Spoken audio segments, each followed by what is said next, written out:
mic is yours is about giving these guys a voice.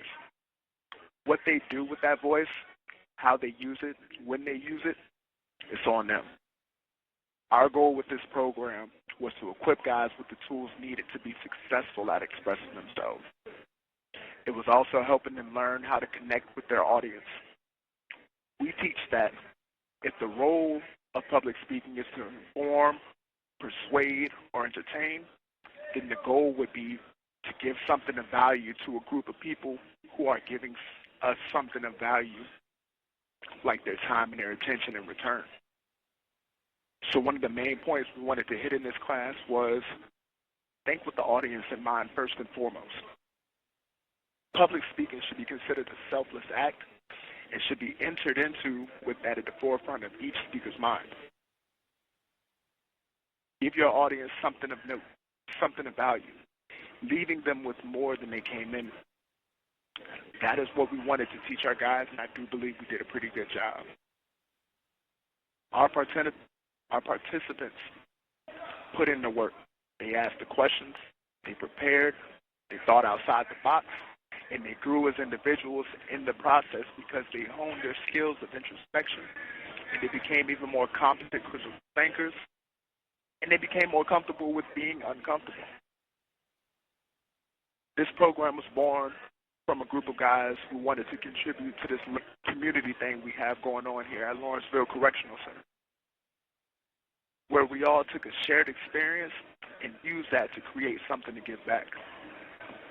Every one of our co-facilitators participated in the TEDx event held at Green Rock back in May of 2024, with the exception of Mr. Joseph Bell, but his experience and willingness to help was just as valuable and just as important. At this time, I want to give a special thanks to Keith Morris, Yeningeta Ben-Ezrael, Darren Harris, Armando Sosa, Tony Foster, Jane Steele, and Joseph Bell. These are the co-facilitators. These are the guys who put in the work helping guys hone their voice to become something of potentially great power. The meetings, the insight, the criticisms that they held and provided was invaluable in this entire process because this was only possible as a team effort. I'd like to give thanks to Latonia Ruiz, who organized and edited my notes and information and turned it into our handbook. I'd like to give thanks to Counselor Powell for her insight, her wisdom, the ear she lent in those moments when giving up was contemplated.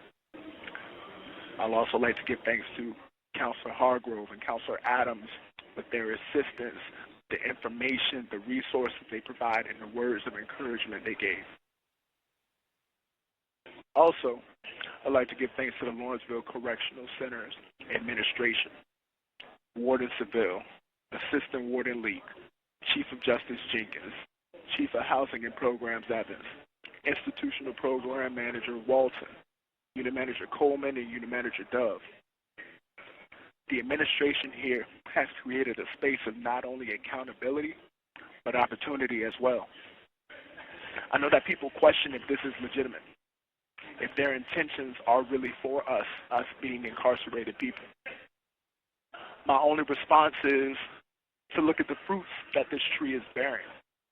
Guys are making waves outside of these prison walls, whether it's Verley Word with the Peace Program, Casey Hall with I.O. Moore, Unlock Podcast with Joshua Coleman, Randall Barkley, Larry Darden, Rashard Melton, Serving Time Wisely with Travis Irby, the Lawrenceville Correctional Center's Veteran Support Group, and the American Legion Post 1607, or the 20-something and growing other peer-led programs. It's showing that in environments where there are opportunities to grow and contribute, the scale will tip towards such growth and pro-social behavior. Let us be shined in a different light. Let our positive and productive stories be told. I guarantee, and maybe I'm just being optimistic, but I guarantee others will shine and our light will illuminate. I would also like to give a special thanks to Counselor Harrison, our first sponsor, who ran back and forth helping us get our proposal in front of the right people. Her work ethic, and desire to see guys succeed in this environment shows by her workload and the level of success guys have had while working with her. I'd like to give thanks to Unit Manager Grady, being the very first staff member to see the vision for this program and to show support for its creation. And most importantly, we'd like to thank Workforce Development Specialist T. Sloan. WDS Sloan was like a mentor in this process. He showed how the vision of this program and how effective communication skills fit into the sphere of reentry. He provided experience and insight. He provided space and opportunity.